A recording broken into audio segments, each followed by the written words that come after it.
My dear friends, అంతరార్థంలో జీవిద్దాము. ఇంకొకసారి చెప్తున్నాను, సమకాయ శిరోగ్రహం అంటే కాయ కర్మలు, శిరంలో ఉన్న తలలోనూ ఉన్న తలపులు, కంఠంలోంచి ఉత్పన్నమైన వాక్కులు ఎప్పుడు కూడాను ఏకంగా ఉండాలి. Sincerity breeds seriousness, seriousness breeds enlightenment. ఇది చైనా దేశంలో ఒక గొప్ప జ్ఞాన సూక్తి. Sincerity, seriousness, enlightenment. నువ్వు సిన్సియరిటీగా లేకపోతే, నువ్వు త్రికరణ శుద్ధిగా లేకపోతే నీకు ఆ సీరియస్నెస్ రాదు. ఒక తపస్సు నీ వల్ల సాధ్యం కాదు. ఆ తపస్సు వల్లనే నీకు ఆ ఫలం పొందుతావు. తపస్సు అంటే సీరియస్నెస్. సంగీత తపస్సు అంటే ఏమిటి? ఆ సంగీతంలో ప్రతిరోజు ఆ సాధన చేస్తుంటాడు, తపస్సు చేస్తుంటాడు. అప్పుడేమవుతుందంటే ఆ సంగీత ఆ సరస్వతి సాక్షాత్కరిస్తుంది. ధ్యానంలో తపస్సు చేస్తాం, మనం సీరియస్గా ధ్యానం చేస్తూ ఉంటాం. సమయం దొరికినప్పుడల్లా ధ్యానం చేస్తాం. పని ఉంటే పని చూసుకోవాలి, పని లేకపోతే పని లేని పనికి మాలిన సొల్లు కబుర్లు చెప్పుకోకుండా పనికి వచ్చే ధ్యాన సాధన చేయాలి. Never ever waste your time. సమయాన్ని వృధా చేసేవాడు మూర్ఖ ఆత్మ. సమయాన్ని సద్వినియోగం చేసుకునేవాడు విజ్ఞ ఆత్మ, విజ్ఞుడు, వివేకంతో ఉన్నవాడు. సమయాన్ని వ్యర్థం చేసేవాడు అవివేకే కదా. ప్రతి క్షణాన్ని ఉపయోగపరుచుకునేవాడు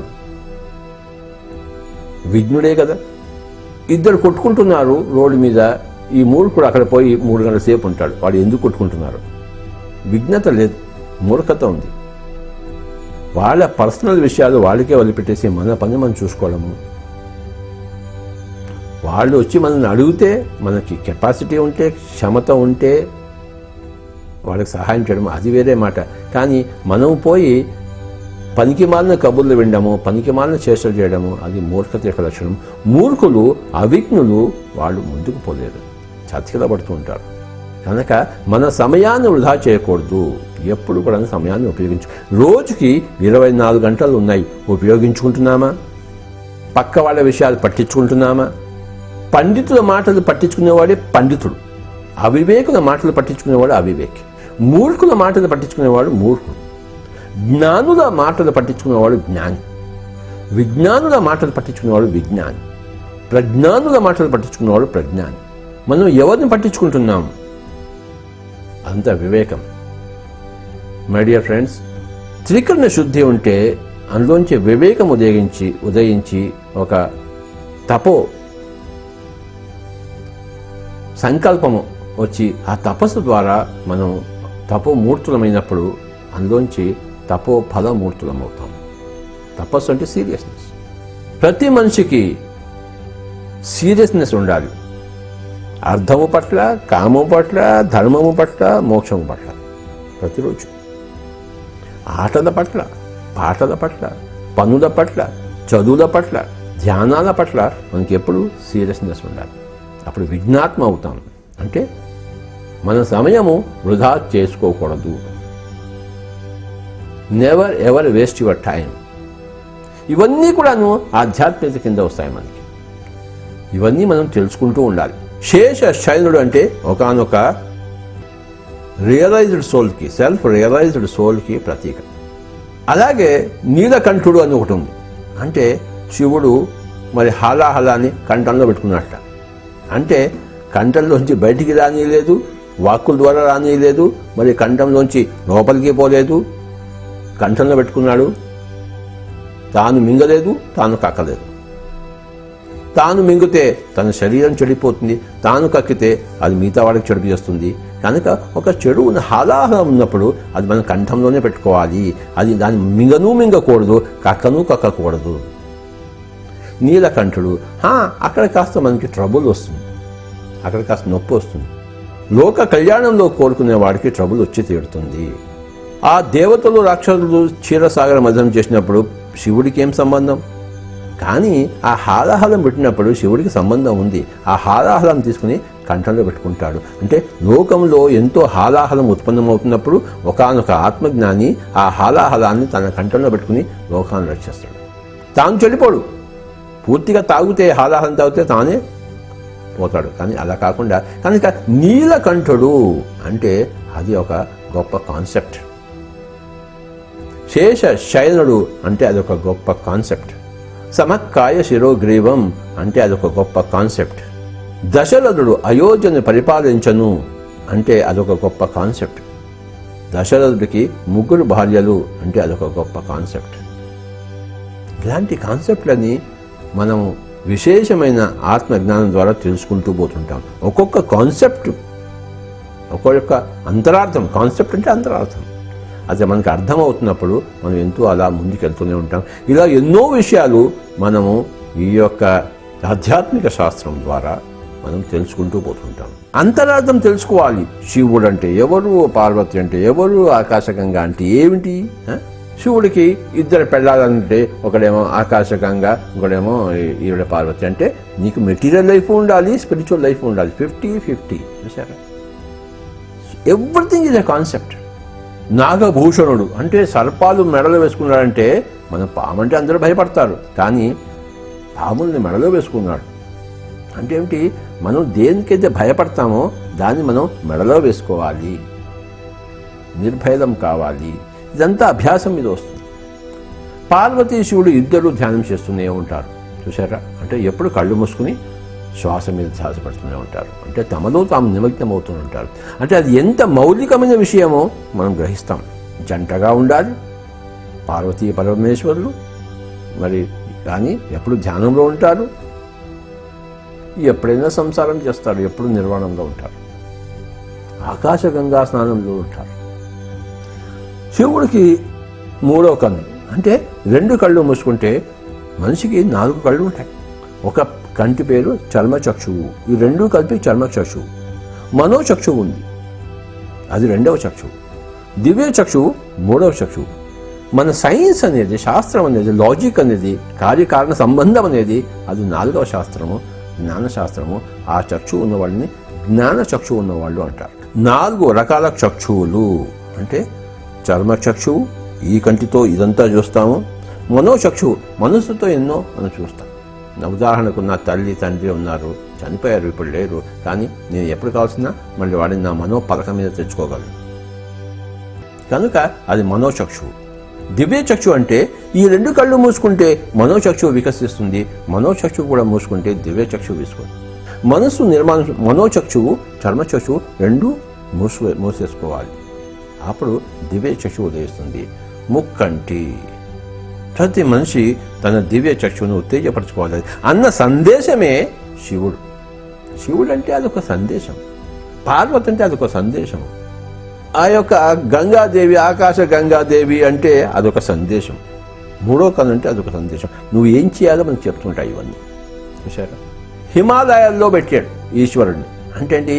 హిమాలయాలు అంటే మన యొక్క తలకాయ ఎప్పుడు చల్లగా ఉండాలి, వేడిగా ఉండకూడదు. తపోభూమి ఎప్పుడు చల్లగా ఉంటుంది. ఈ తల ఇది శిరస్సు, మన శరీరానికి ఇది హిమాలయాలు. ఇక్కడ హిమాలయాల్లో ఎప్పుడు చల్లగా ఉంటుంది, cool as a cucumber. You must always be cool as a cucumber, right? అంటే ఎప్పుడు ఆ తలపులు అనే కూల్గా ఉండాలి. ఇక్కడ హీట్గా ఉండకూడదు, ఇక్కడ ఉష్ణోగ్రత ఉండకూడదు, వేడి ఉండకూడదు. కనుక హిమాలయాలు, అందులో శివుడు, పార్వతి చూసారా, గంగాదేవి, కంఠావరణము అంటే నాగభూషణుడు, నీలకంఠుడు, ఎన్నో concepts. Simple living my dear friends, highest possible thinking. శివుడు అంటే హయ్యెస్ట్ పాసిబుల్ థింకింగ్. ఇంకో కాన్సెప్ట్ ఏంటంటే శివుడు అంటే అడిగిన వాడికి కోరికలన్నీ తీర్చేవాడు. భక్త ఏమి నీ కోరిక అంటాడు, పలానా అంటాడు, ఓకే అంటాడు, నో డిస్కషన్. నేను పలానా ఉదయంలో చావకూడదు, సూర్యాస్తమంలో చావకూడదు, కింద చావకూడదు, పైన చావకూడదు, నువ్వు ఏదైనా పెట్టుకో, ఆయన వినడు. ఏమిటి నీ కోరిక అంటాడు, కోరిక అని చెప్పిన తర్వాత ఓకే తథాస్తు అని చెప్పి మాయమైపోతుంది. అంటే ధ్యానం ద్వారా మన కోరికలన్నీ మనం తీర్చుకుంటాము చూశారు. ఇది అది అని కాదు, ఎనీథింగ్. మన కోరికల్లో లిమిటేషన్స్ పెట్టుకుంటే అలానే సిద్ధిస్తాయి, మన కోరికలు అన్లిమిటెడ్గా పెట్టుకుంటే అలానే అవుతుంది. వాడిని చంపాలి వీడిని చంపాలని కోరిక పెట్టుకుంటే వాడిని చంపుతావు, కానీ మళ్ళీ దాని పర్యవసానం మనం అనుభవించాలి. వాడిని రక్షించాలి వీడిని రక్షించాలి, వాడికి లోక కళ్యాణం చేయాలనుకుంటే అది జరుగుతుంది. దాని యొక్క శుభ పరిణామాలు కూడా మనం భోగిస్తాం.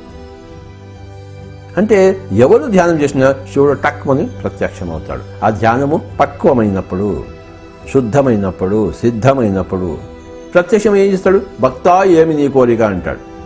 వాడు ఫలానా అని చెప్తాడు, అది తథాస్తు అంటాడు, మాయమైపోతాడు.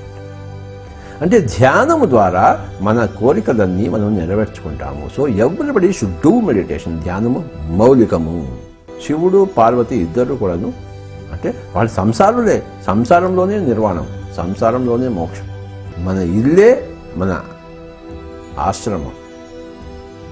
తర్వాత బ్రహ్మ సరస్వతి చూసారా, ఇద్దరు బాగా తపస్సు చేసి శక్తిని సంపాదించుకున్న తర్వాత బ్రహ్మ ఏం చేస్తుందంటే రకరకాల పనులు క్రియేట్ చేస్తూ ఉంటాడు, సృష్టికర్త. శివుడు లయకర్త. లయ అంటే మనసును లయం చేస్తున్నాడు. ఎవరిని లయం చేస్తాడు? మనసును లయం చేసుకున్నాడు. అప్పుడు మూడో కన్ను ఉదయింపజేసుకున్నవాడు. ఆ లయంలోంచి, మనోలయం నుంచి విపరీతమైన ఆకాశ గంగా స్నానం చేస్తూ అందులో మనం తపోశక్తి సంపన్నులమైనప్పుడు ఆ పార్వతి సరస్వతిగా మారుతుంది, ఆ శివుడు బ్రహ్మగా మారుతాడు. అంటే మనం ఎన్నో పనులు చేస్తుంటాం సృష్టిలో, డే టు డే లైఫ్లో, దైనందిన జీవితంలో. క్రియేటివిటీ, ఇది ఇలా చేస్తాము, అలా చేస్తాము, ఆ పెయింటింగ్ చేస్తాము, ఆ కొండ చేస్తాము, రకరకాల పనులు చేస్తాం. అదంతా కూడా Brahma creators. We are all creators. We are all deep meditators. And the second point is we are all creators. ఆ ధ్యానంలోంచి ఆ సరస్వతి వస్తుంది, అంటే విజ్డమ్, నాలెడ్జ్. సరస్వతి అంటే విజ్డమ్, నాలెడ్జ్, జ్ఞానం. బ్రహ్మ అంటే క్రియాశీలకత్వం, creator, doing something. So the more we do meditation, the more we are capable of doing many things, the more knowledge, wisdom we gather. Saraswati అంటే ఈ శివుడు ఆ బ్రహ్మగా మారుతాడు డే టు డే లైఫ్లో, ఆ పార్వతి డే టు డే లైఫ్లో సరస్వతిగా మారుతుంది.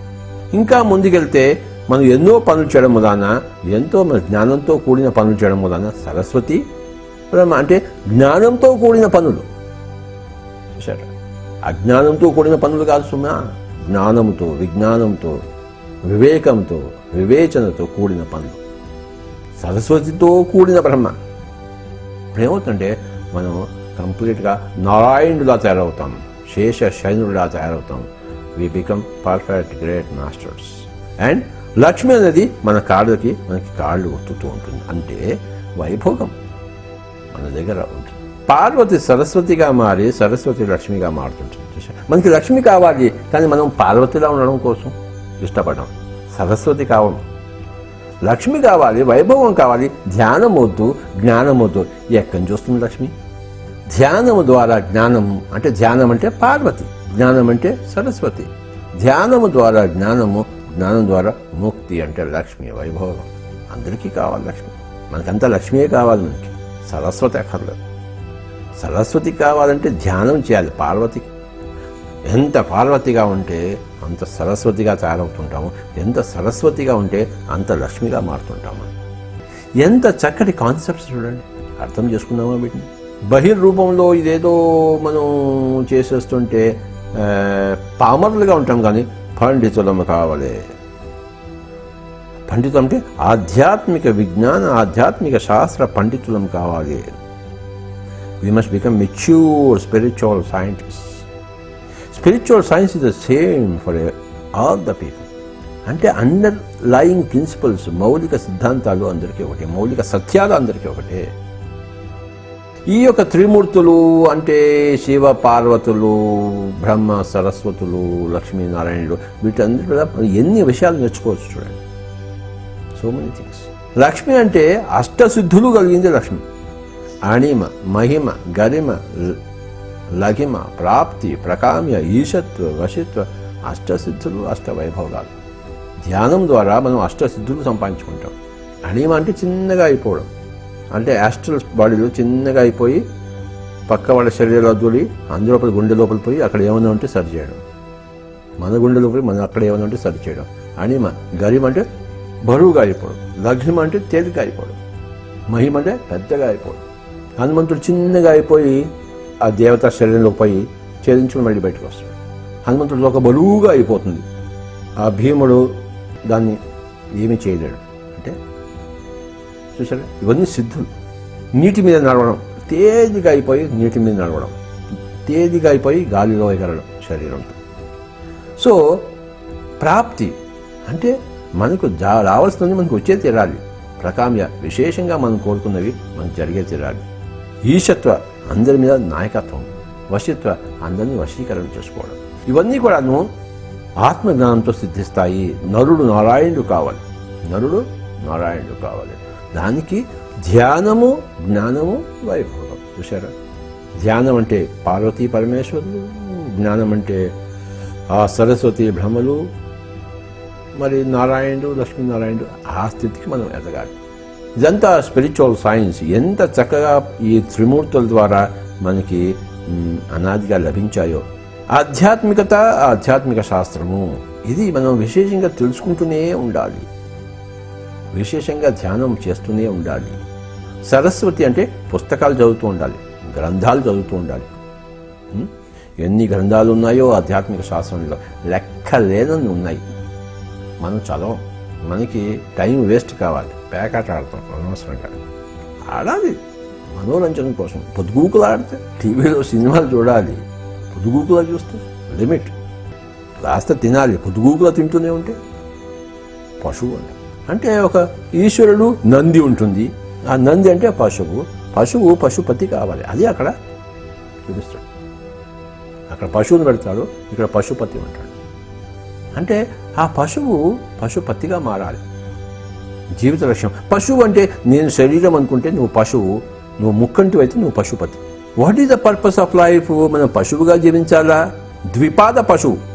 మానవుడిగా పుట్టి నువ్వు పశువుగా జీవిస్తుంటే అంటే తినడం, పడుకోవడం, ఇవే క్రియలు చేస్తుంటే, ప్రొక్రియేషన్, పిల్లలను పుట్టించడం, నువ్వు పశువు సమానంగా ఉన్నావు. పశుపతిగా ఉన్నావా? పశుపతిగా ఉన్నావంటే నువ్వు ధ్యానం చేయాలి, జ్ఞానం సంపాదించుకోవాలి, ఎన్నో పనులు చేయాలి.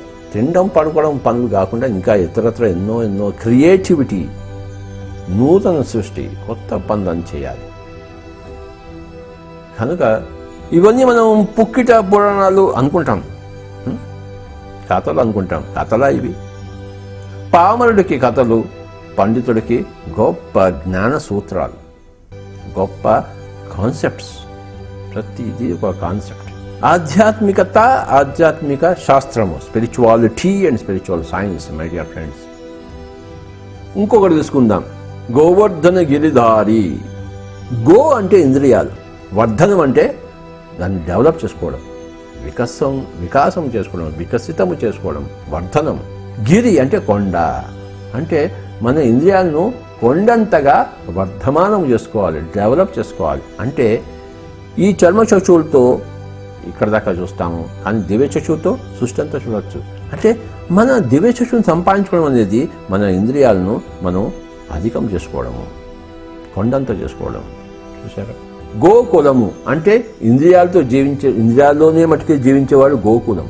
ఓకే. గోపాలుడు అంటే ఇంద్రియాలను పరిపాలించేవాడు, ఇంద్రియాలను వశం చేసుకున్నాడు గోపాలుడు. గో అంటే ఇంద్రియాలు. గోవులను రక్షించాలి అంటే, గోవులు అంటే మనం ఆవులు అనుకుంటున్నాం. గో అంటే ఆవుని రక్షిస్తుంటాడు, కానీ కోడిని మేకను తింటుంటాడు. అయ్యా, ఏ జీవి చంపబడకూడదు. గో అంటే ఈ భారతదేశంలో గోవులు అనుకుంటారు.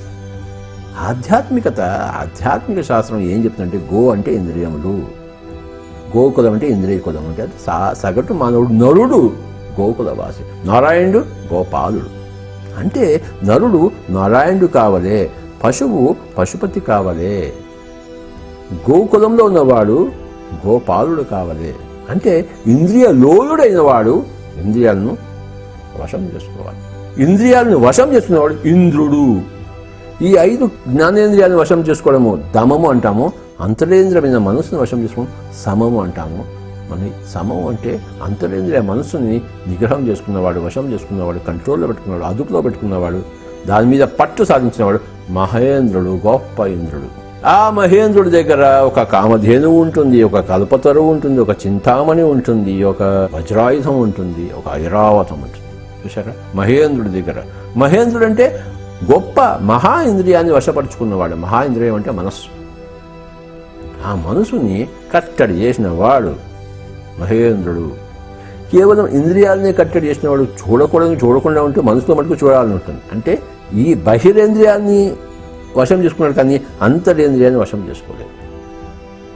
కనుక ఈ మహేంద్రుడు అన్న, ఇంద్రుడు అన్న, ఐరావతం అన్న, వజ్రాయుధం అంటే అన్నిటినీ ఛేదిస్తుంది.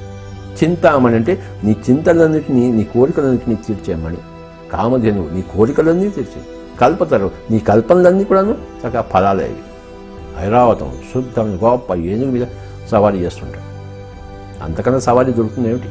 జంతు సామ్రాజ్యం అంటే నీకు సహకరిస్తూ ఉంటుంది ఐరావతం.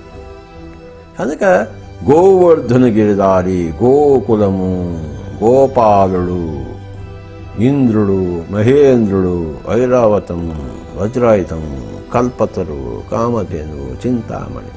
కనుక వీటన్నిటినీ మనం ఎన్నో నేర్చుకోవాలి, అంతరార్థాలు.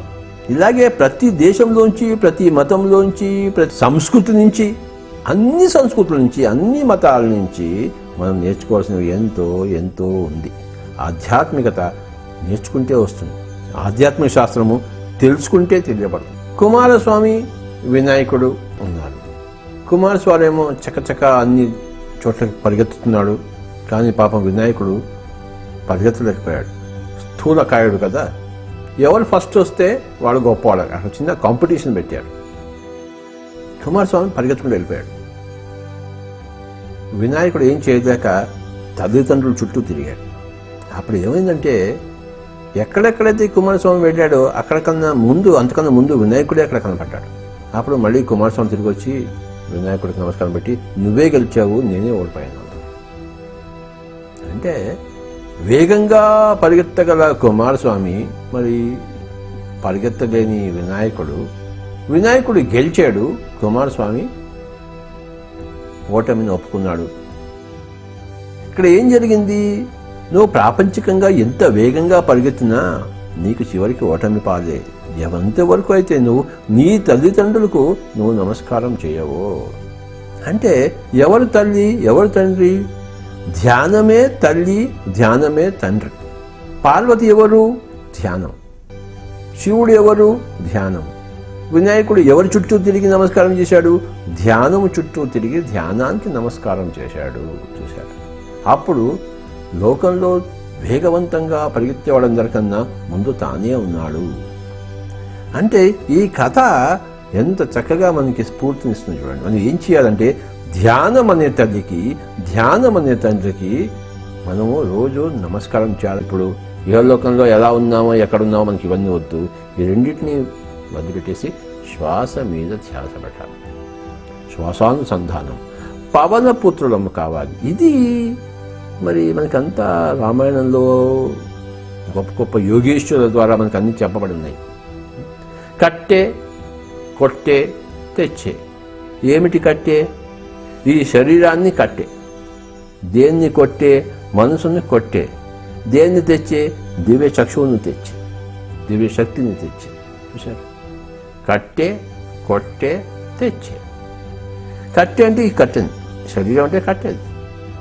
ఈ కట్టెని మనం కట్టేసాం అంటే, ఈ కాలుని ఈ కాలుతో కట్టేసాం, ఈ చేతిని ఈ చేతితో కట్టేసాం, ఈ పెదవిని ఈ పెదవితో కట్టేసాం, కంటిని కన్ను రెప్పలతో కట్టేసాం. వీటన్నిటిని కట్టేసాం. మనసు పోతుంది, చంచలమైన మనస్సు. దాన్ని పట్టుకుని కొట్టాలి. ఎలా అంటే శ్వాస మీద ధ్యాస ద్వారా మనసును బంధిస్తాం, మనసు దిగ్బంధనం చేస్తాం. ఏ దిక్కుకి పోకుండా అష్టదిక్కులను దిగ్బంధనం చేసి మనసుని వశం చేసుకుంటాడు. కొట్టే, మనసును కొట్టే. మనసును కొడితే ఏమవుతుందంటే దివ్య శక్తులను తెచ్చి, దివ్య చక్షువును తెచ్చి. చూశారు? అంటే కట్టే, కొట్టే, తెచ్చే. ఏమిటి కట్టే? వారధిని కట్టే. వారధి చెప్పాను కదా, ఈ ఇహలోకానికి పరలోకానికి మధ్య వారధిని కట్టే. కొట్టే ఏమిటంటే, కొట్టే ఇహలోకంలో మన మనసులో ఉన్న రావణాసురుని, కుంభకర్ణుని కొట్టే. అంటే తమో గుణాన్ని చంపి, రజోగుణాన్ని చంపి, తెచ్చే అంటే పోగొట్టుకున్న సీతను, పోగొట్టుకున్న కళ్యాణాన్ని, పోగొట్టుకున్న శక్తులను రాబట్టుకుంటాం. తెచ్చే. కట్టే అంటే వారిది కట్టే, కొట్టే అంటే రావణాసులను రాక్షసులను కొట్టే, తెచ్చే అంటే సీతను తెచ్చే. సీత అంటే ఆత్మ యొక్క శక్తి. ఆత్మ రాముడు అంటే ఆత్మ పదార్థం. రావణుడు అంటే ఈ యొక్క రజోగుణం అంటే పరిపరి విధాల పోయే మనస్సు, వెర్రి తలలు వేసే మనస్సు. తమోగుణం అంటే తిండి నిద్ర. వీటన్నిటిని కొట్టి ఆ యొక్క ఆత్మశక్తిని తెచ్చే. ఎవరంటే ఆత్మారాముడు, ఆత్మ ఒక కానుక జీవుడు. చూసారా ఆధ్యాత్మిక శాస్త్రం అంతరార్థాలు ఎలా ఉంటాయో. లంక దహనం, లంక అంటే ఒక నేను నాది అనేది, ఇదంతా ఒక లంక, ఒక పరిమిత తత్వంని దహింపజేయాలి. లంక అంటే ఒక పరిమిత తత్వం. లంక అంటే చుట్టుపక్కల అంతా సముద్రం ఉంటుంది, అది ఒక పరిమితంగా కనపడుతుంది. ఆ పరిమిత తత్వాన్ని దహింపజేయడమే లంకా దహనం. అపరిమితత్వంలో మనం జీవించాలి, అన్లిమిటెడ్నెస్. నేను నాది అనేది పరిమిత తత్వము, నేను నాది లేనిది అపరిమిత తత్వం. అందులో మనం జీవించాలి. నేను నాది అని పోగొట్టుకుని జీవించాలి, అంటే అపరిమిత తత్వంలో జీవించాలి. ఇదంతా ఆధ్యాత్మిక శాస్త్రము అంతరార్థం. Thank you.